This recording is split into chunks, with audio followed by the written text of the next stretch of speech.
How to change chat bubble colors on cake.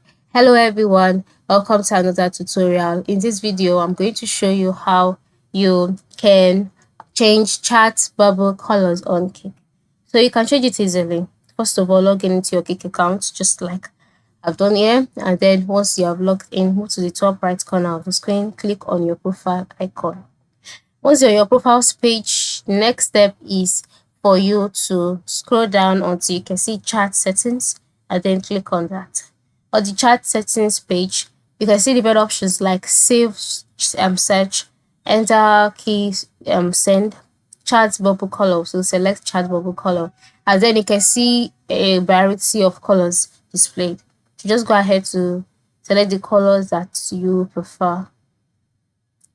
And once you've selected the color, you can go back and then your chat bubble color has changed. As simple as that. So this is how you can change your chat bubble colors on cake.